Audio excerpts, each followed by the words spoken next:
सभी प्यारे बच्चों को मेरा नमस्कार। मैं अनुपम फिर से आपके अपने चैनल एमएस क्लासेस में आप सभी का स्वागत करता हूँ।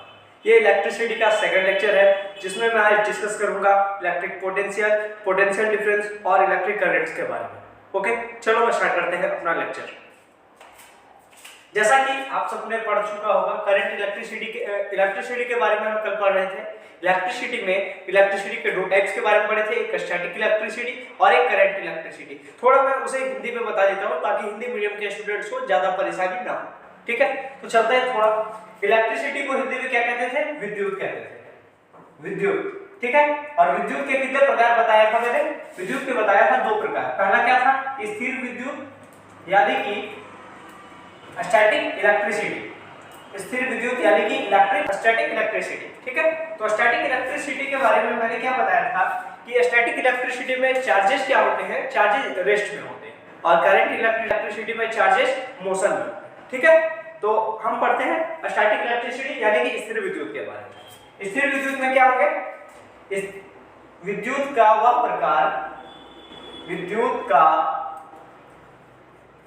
वह प्रकार जिसमें विद्युत आवेश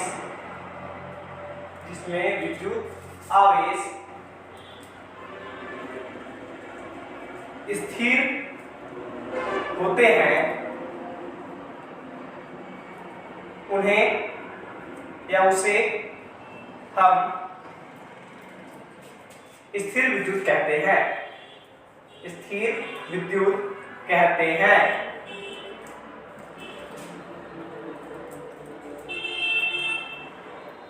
ठीक है, इसके एग्जांपल्स कल मैंने बता दिए, तो एग्जांपल्स आप लोग क्या करोगे? नोट कर लोगे। हिंदी में सेकंड क्या था? करंट इलेक्ट्रिसिटी यानी कि गतिज विद्युत,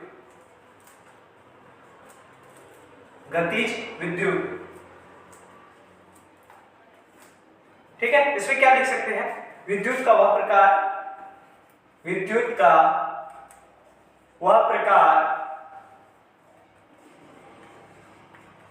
जिसमें विद्युत आवेश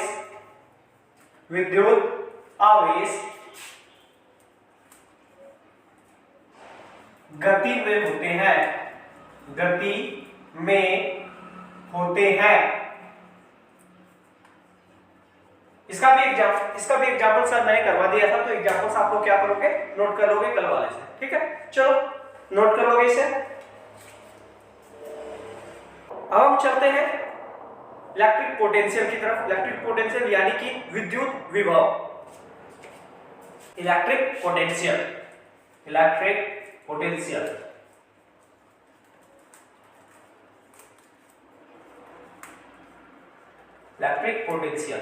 इसे हम हिंदी में क्या कहते हैं? विद्युत विभव।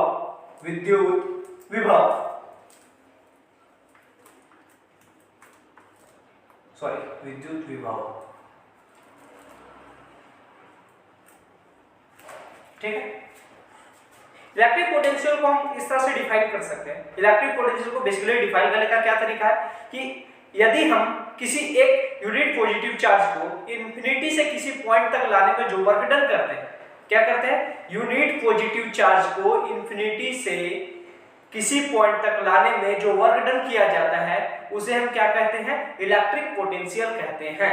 ठीक है, चलो हम लिखते हैं इलेक्ट्रिक पोटेंशियल को। क्या लिखेंगे? The electric potential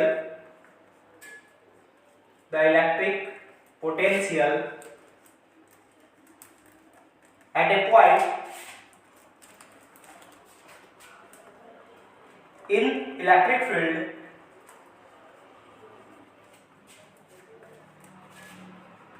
is defined as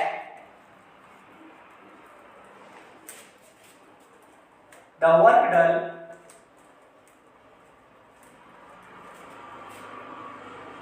to bring a unit positive charge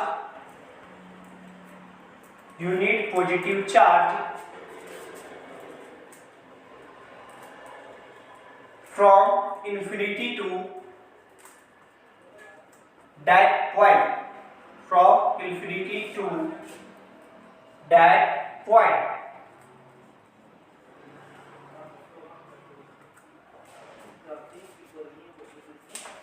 मतलब कि यदि किसी यूनिट पॉजिटिव चार्ज को इन्फिनिटी से किसी पॉइंट तक लाया जा रहा है तो उसमें जो वर्क डन करना पड़ता है उसे ही हम उस पॉइंट का इलेक्ट्रिक पोटेंशियल कहते हैं। ठीक है, यदि किसी, क्या बोला मैंने, यदि किसी यूनिट पॉजिटिव चार्ज को इन्फिनिटी से किसी पॉइंट तक लाने में जो वर्क डन किया करना पड़ रहा है उसे हम क्या कहते हैं, इलेक्ट्रिक पोटेंशियल कहते हैं उस पॉइंट पर। ओके, चलो हम इसे हिंदी में लिख लेते हैं। ठीक है, विद्युत विभव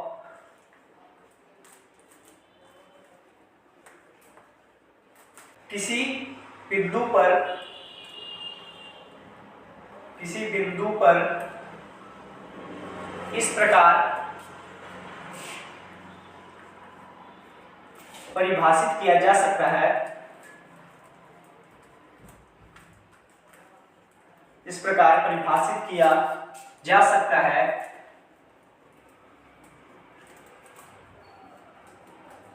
कि किसी एकांक धनावेश को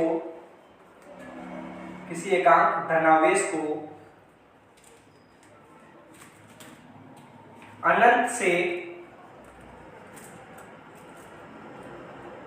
से उस बिंदु तक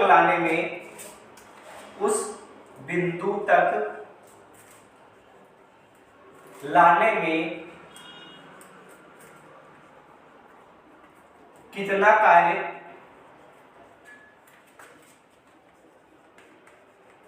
करना पड़ता है।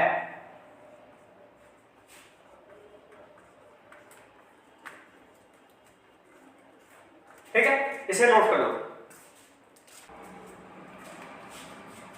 अब देखो, जितना भी फिजिकल क्वांटिटी होता है सबका ऐसा यूनिट होता है, तो इसका भी ऐसा यूनिट हो।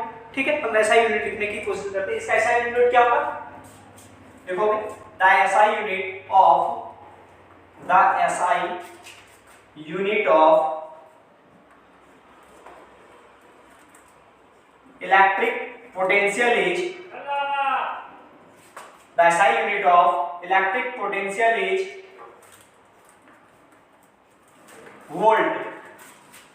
क्या होता है, वोल्ट, जिसे हम डिनोट करते हैं कैपिटल वी से। यहां पर ऐसे भी लिख सकते हो, it is denoted by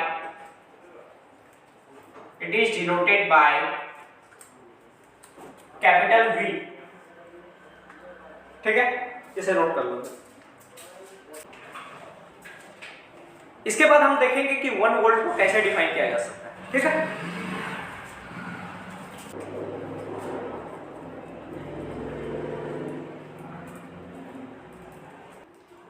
electric potential को जब हमने डिफाइन किया था तो हमने दो चीजों को ध्यान में रखा था। क्या क्या ध्यान में रखा था, एक यूनिट पॉजिटिव चार्ज और दूसरा वर्क डन। तो चलो हम 1 वोल्ट को हम यूनिट पॉजिटिव चार्ज और वर्क डन के फॉर्म में लिखने की कोशिश करते हैं। लिखोगे, it is defined as the work done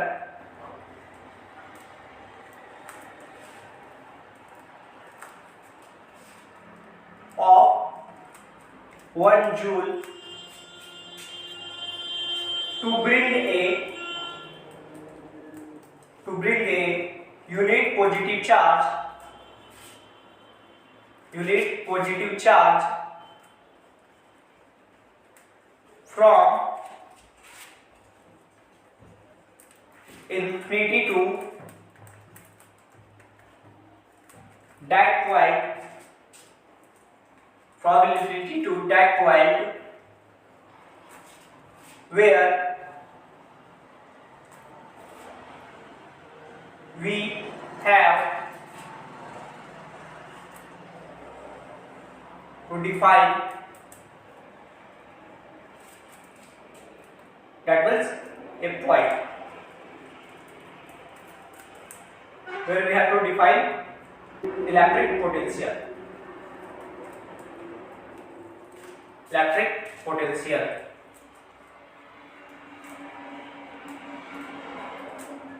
ठीक है, यानी कि 1 वोल्ट इक्वल टू क्या हो जाएगा, 1 volt equal to work done 1 joule by 1 coulomb और 1 जूल पर कूलॉम।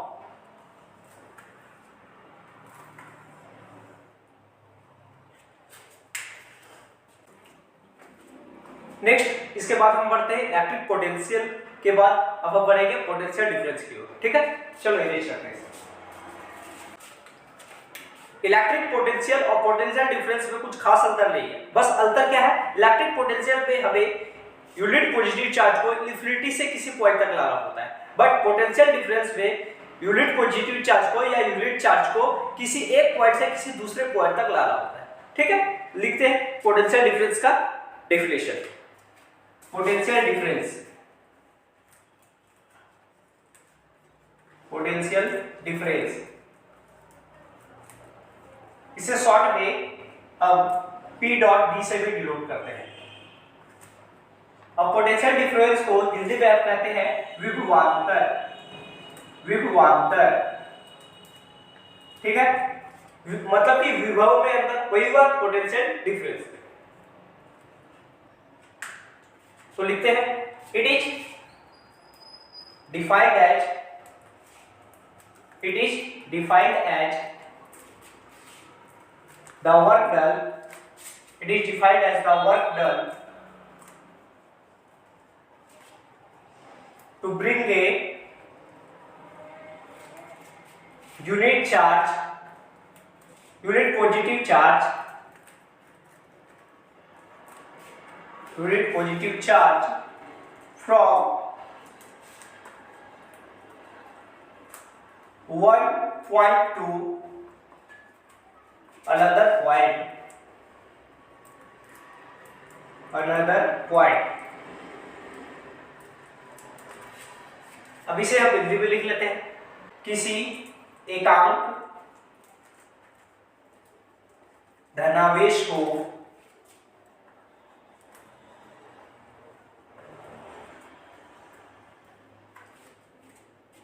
एक बिंदु से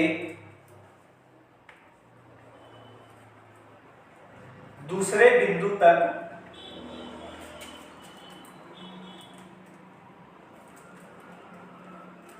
ले जाने में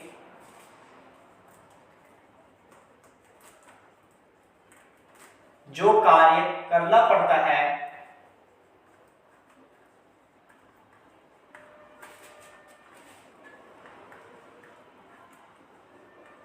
उसे हम विभवांतर कहते हैं।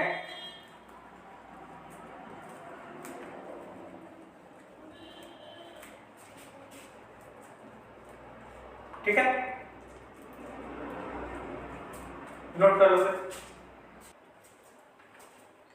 जैसा कि मैंने पहले ही बताया है कि इलेक्ट्रिक पोटेंशियल और पोटेंशियल डिफरेंस में कुछ खास अंतर नहीं है, तो दोनों के फॉर्मूले भी लगभग सेम होते हैं। ठीक है, तो इसके फॉर्मूले को हम लिखने की कोशिश करते हैं। पोटेंशियल डिफरेंस के फॉर्मूले को क्या होगा, पोटेंशियल डिफरेंस इक्वल टू क्या हो जाएगा, पोटेंशियल डिफरेंस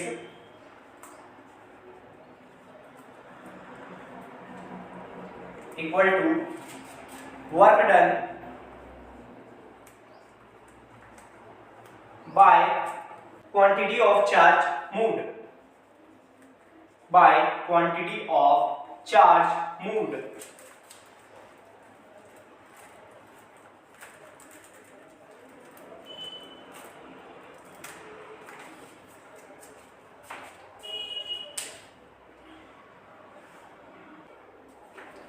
अब हम पोटेंशियल डिफरेंस को सिंबल के फॉर्म में लिखने के लिए, उसके फॉर्मूले को सिंबल के फॉर्म में लिखने के लिए थोड़ा स्टेटमेंट के फॉर्म में लिखते हैं। कैसे, if W joules of work, W joules of work has to be done to bring Q coulombs of charge to bring few coulombs of charge from one point to another point,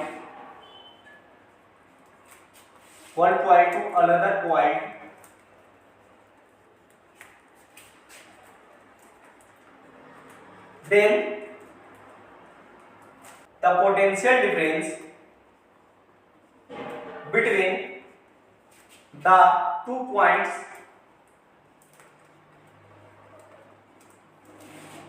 V is given by V equal to W by Q। इसे note करो। Electric potential के terms में हमने 1 volt को define किया था, ठीक है। तो अब हम डिफाइन करने जा रहे हैं पोटेंशियल डिफरेंस के रिस्पेक्ट में 1 वोल्ट। पहले इरेज कर लेते हैं इसे। 1 वोल्ट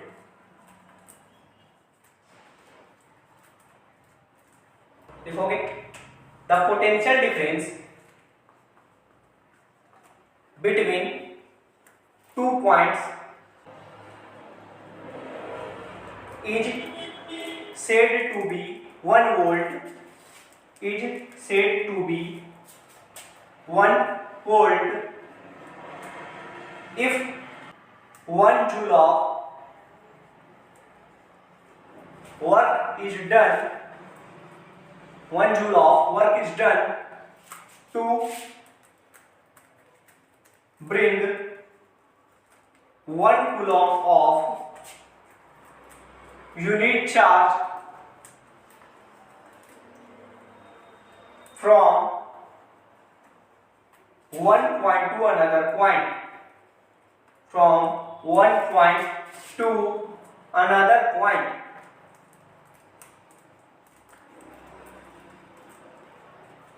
अब फॉर्मूले के बेसिस पे इसे हम लिखते हैं, क्या हो जाएगा 1 volt equal to 1 joule by 1 Coulomb,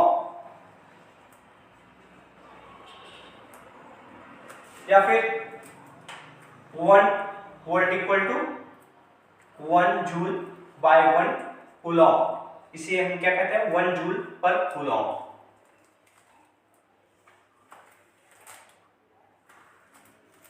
note कर लोगे। 1 वोल्ट के डेफिनेशन के बाद हम पढ़ेंगे कि पोटेंशियल डिफरेंस को मेजर किससे किया जाता है, और पोटेंशियल डिफरेंस को जिससे मेजर करते हैं इनका नाम है वोल्ट मीटर, ठीक है। नोट कर लो। The potential difference is measured by volt meter.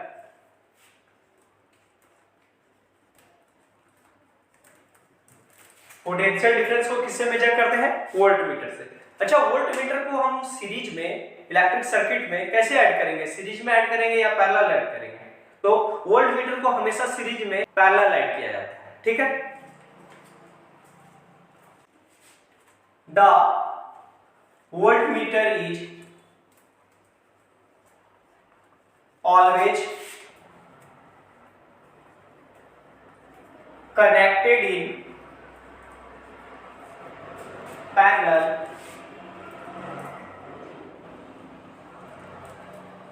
between 2 points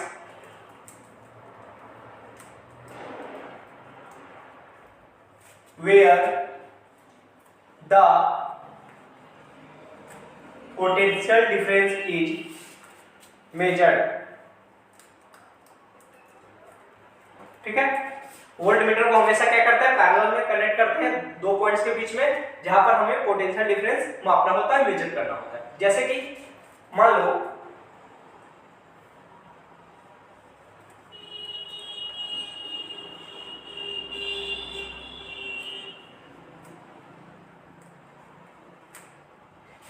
ये कंडक्टर है, ठीक है। ये कंडक्टर है, एक पॉइंट ए है और दूसरा पॉइंट बी है। अब ये दोनों पॉइंट्स के बीच में हमें क्या करना है पोटेंशियल डिफरेंस को मापना है। तो हम क्या करेंगे इस सर्किट के पैरेलल में हम क्या करेंगे वोल्ट मीटर को कनेक्ट करेंगे, ठीक है। तो वोल्ट मीटर हम कनेक्ट कर रहे हैं।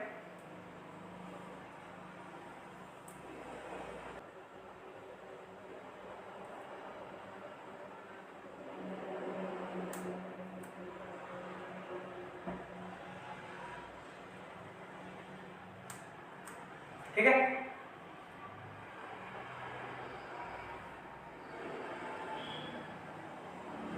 और ये आपका वोल्ट मीटर वैसा पैरेलल में करंट होगा, ये प्लस होगा ये माइनस होगा।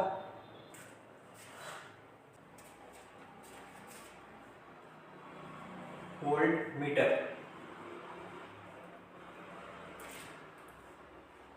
शॉर्टकट छोड़ दे, वोल्ट मीटर। वोल्ट मीटर में रेजिस्टेंस बहुत हाई होता है, जिसके कारण ये क्या करता है, वोल्टेज को आसानी से नाप सकता है ना। अगर मान लेते हैं अगर हम वोल्ट मीटर में रेजिस्टेंस को कम रखेंगे तो इलेक्ट्रिक करंट के कारण क्या होगा, वोल्टेज एक्यूरेट नहीं नाप पाएंगे, नहीं माप पाएंगे। ओके, तो हम क्या करते हैं, वोल्ट मीटर में रेजिस्टेंस को हाई रखते हैं, जिसके कारण नेग्लिजिबल करंट उससे पास होता है और वोल्टेज एक्यूरेट माप लेते हैं। तो लिख लोगे इसे, the volt meter has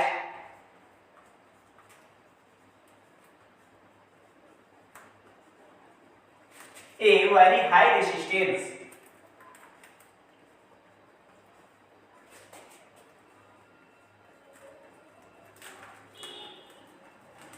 the voltmeter has a very high resistance due to which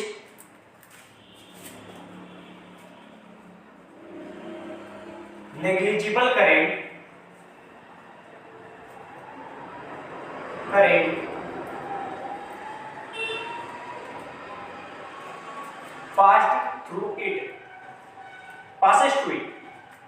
passes through it।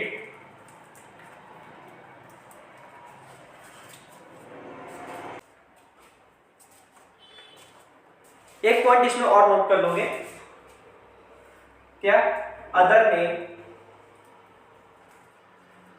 For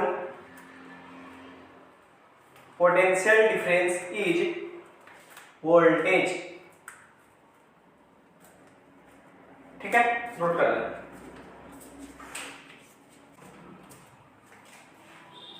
electric potential और पोटेंशियल डिफरेंस के बाद हम पढ़ेंगे इलेक्ट्रिक करंट के बारे में। तो इरेज कर लेता हूं मैं इसे।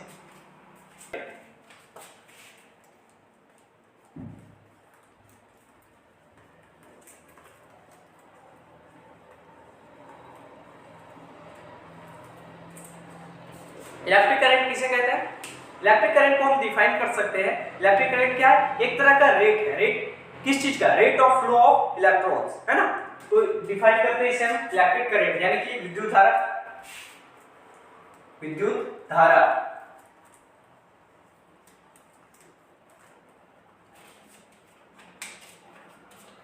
लिख सकते हो, it is defined as the rate of flow of electrons और चार्जेज। ठीक है, और हिंदी में भी इसे हम लिख लेते हैं, इलेक्ट्रॉन अथवा विद्युत आवेशों के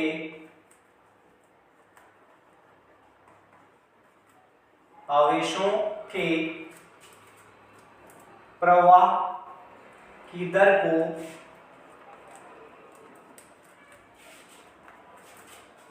विद्युत धारा कहते हैं।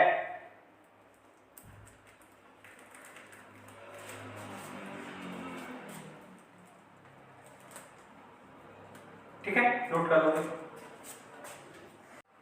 इलेक्ट्रिक करंट को हम एक और तरीके से डिफाइन कर सकते हैं, कैसे, पर्टिकुलर एरिया से यूनिट टाइम में जितना चार्ज पास होता है उसे हम क्या कहते हैं, इलेक्ट्रिक करंट कहते हैं। ठीक है, लिखते हैं, electric current is defined as the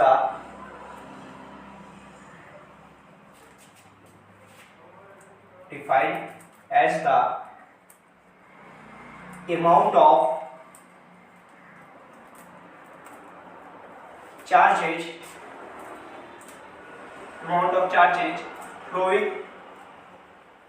flowing through a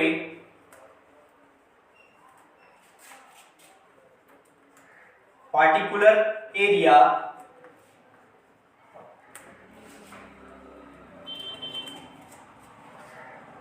in unit time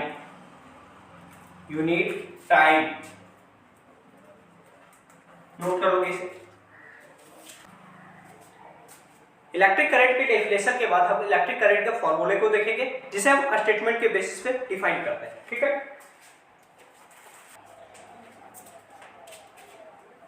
if A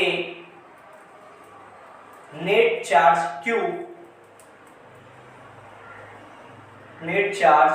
Q crossing through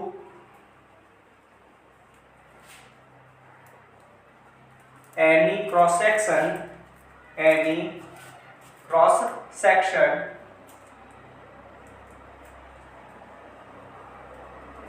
in unit time t,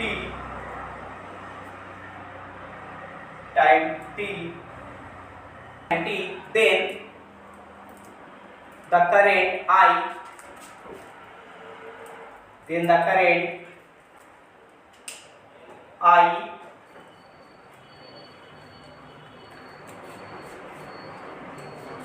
is given by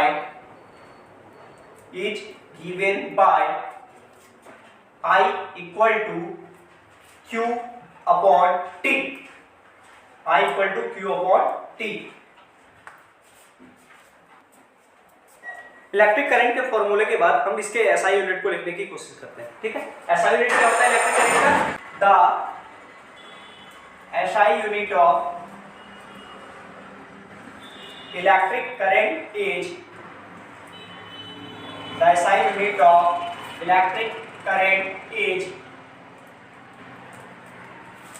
ampere.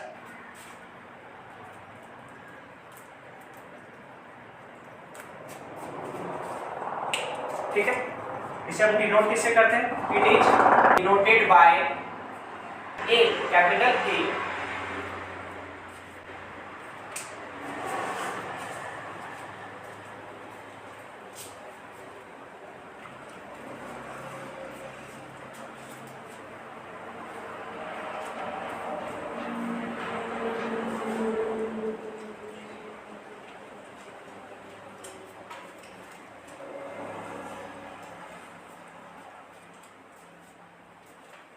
इसके बाद हम 1 एम्पियर को डिफाइन करेंगे।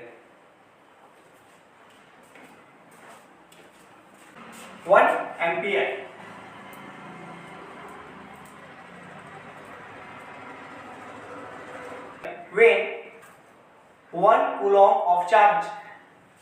when 1 coulomb of charge flowing through any cross section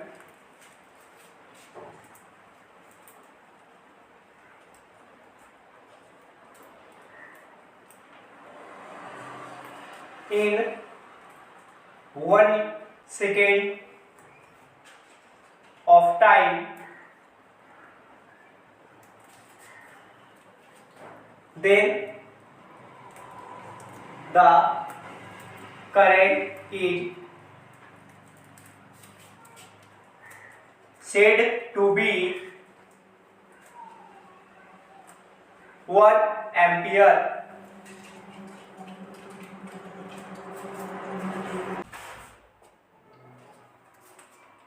तो 1 ampere को हम लिख सकते हैं 1 ampere equal to 1 coulomb upon 1 second, और 1 ampere equal to 1 coulomb by 1 second और 1 कूलॉम पर सेकेंड। नोट कर लो इसे। इलेक्ट्रिक करंट के कुछ स्मॉलर यूनिट्स भी होते हैं जिनके यूज होते हैं, जैसे कि माइक्रो एम्पियर, मिली एम्पियर। ठीक है, तो उसे हम लिख लेते हैं smaller units of electric current is milli ampere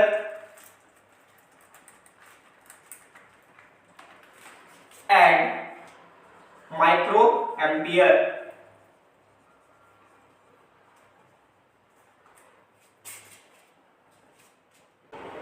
1 milliampere equal to 10 to the power minus 3 ampere and 1 microampere equal to 10 to the power minus 6 ampere। ठीक है। जिस तरह से इलेक्ट्रिक पोटेंशियल को नापने के लिए या पोटेंशियल डिफरेंस को नापने के लिए हम वोल्टमीटर का यूज करते हैं, उसी तरह से इलेक्ट्रिक करंट को मेजर करने के लिए एमीटर का यूज करते हैं। ठीक है, तो इसे नोट कर लो। An ammeter is used for measuring electric current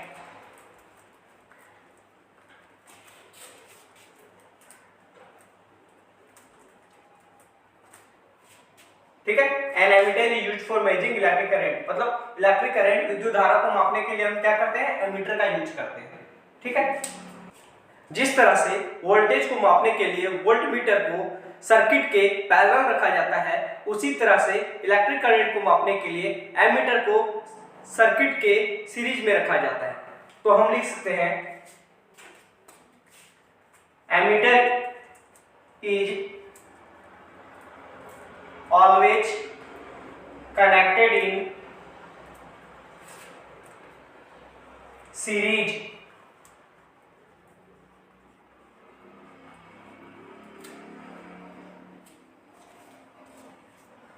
इसका डायग्राम बना लेते हैं।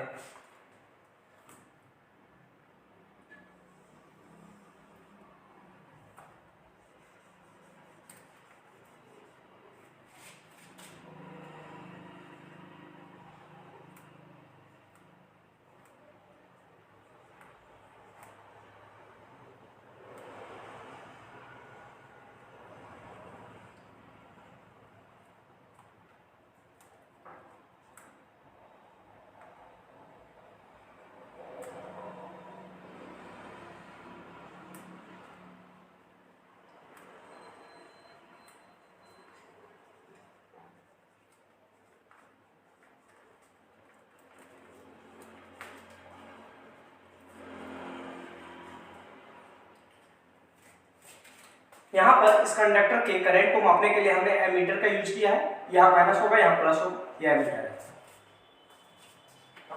इसका रीडिंग ये रीडिंग रहा आपका।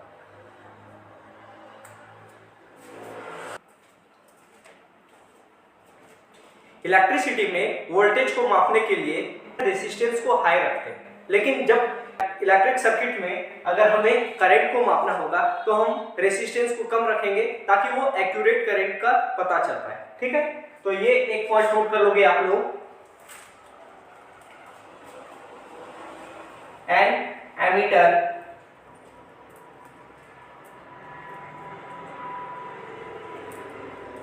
should have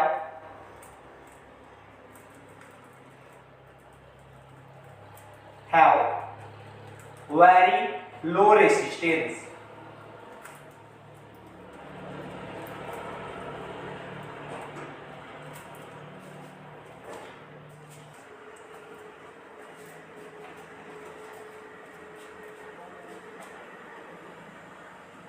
यहाँ पर आपको एक क्वेश्चन दिख रहा होगा, लेकिन इस क्वेश्चन को समझने से पहले हम कुछ और बातें समझ लेते हैं। जैसे कि आप जानते होंगे कि वाटर का फ्लो जो होता है वो हमेशा हाई पोटेंशियल से लो पोटेंशियल की तरफ, हाई प्रेशर से लो प्रेशर की तरफ होता है। ये हवा भी जो चलती है उसी तरह से चलती है, हाई प्रेशर से लो प्रेशर की तरफ। उसी तरह से इलेक्ट्रिक करंट का फ्लो भी हाई पोटेंशियल से लो पोटेंशियल के बीच में होता है। मतलब कि इलेक्ट्रिक करंट के फ्लो होने के लिए पोटेंशियल का डिफरेंस होना बहुत जरूरी है।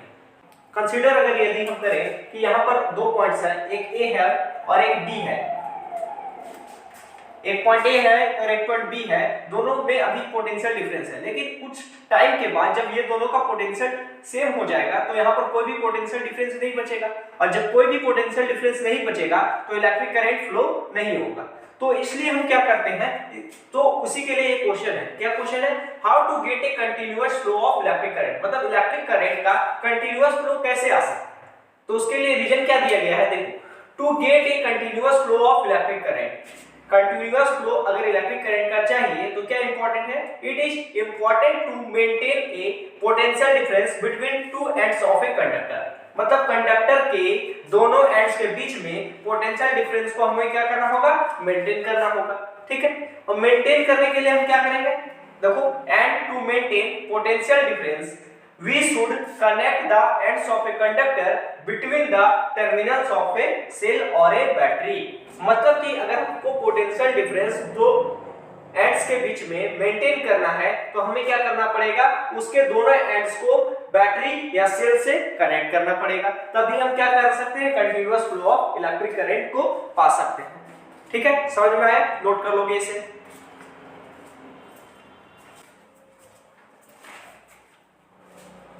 जो क्वेश्चन मैंने अभी इंग्लिश में डिस्कस किया वो हिंदी में भी दिया गया है, इसे आप लोग नोट कर लो, ठीक है।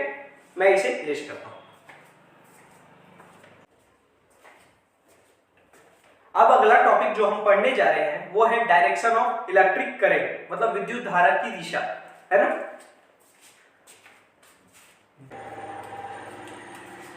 जैसा कि आप सबको पता होगा शायद कि डायरेक्शन ऑफ इलेक्ट्रिक करंट हमेशा नेगेटिव टर्मिनल से पॉजिटिव टर्मिनल की ओर होता है, लेकिन पुराने जमाने में जब इलेक्ट्रॉन्स की खोज नहीं हुई थी तो लोग मानते थे कि इलेक्ट्रिक करंट जो फ्लो होता है वो पॉजिटिव टर्मिनल से नेगेटिव टर्मिनल की ओर होता है, इसलिए उसे हम कन्वेक्शनल करंट भी कहते हैं, ठीक है। पहले हम इसे लिख लेते हैं, the direction of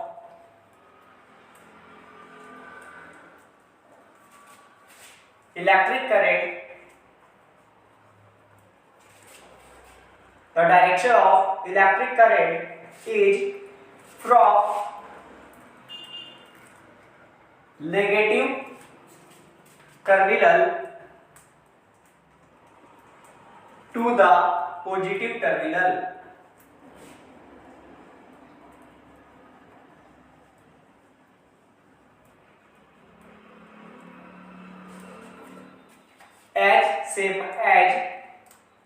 as same as the flow of electrons,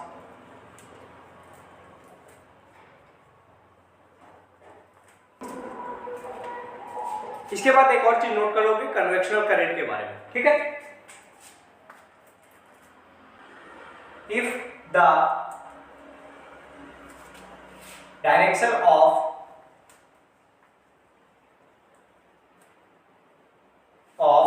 electric current is taken as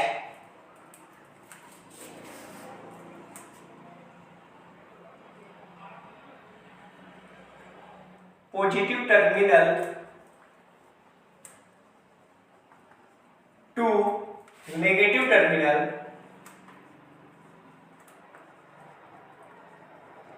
then it is termed as convectional current, convectional current,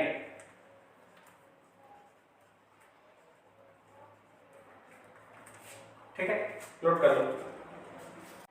direction of electric current को मैंने हिंदी में भी डिफाइन कर दिया, विद्युत धारा की दिशा, विद्युत धारा की दिशा ऋणात्मक टर्मिनल से धनात्मक टर्मिनल की ओर होती है, ठीक उसी दिशा में जिस दिशा में इलेक्ट्रॉन प्रवाहित होते हैं, ठीक है। और परंपरागत विद्युत धारा जिसे हम कन्वेक्शनल करंट भी कहते हैं की दिशा आधुनिक विद्युत धारा की दिशा के ठीक उलट है, ठीक है। इसकी दिशा धनात्मक टर्मिनल से ऋणात्मक टर्मिनल की ओर होती है, नोट कर लोगे, ठीक है दोस्तों। फिर मिलेंगे हम नेक्स्ट लेक्चर में, थैंक यू।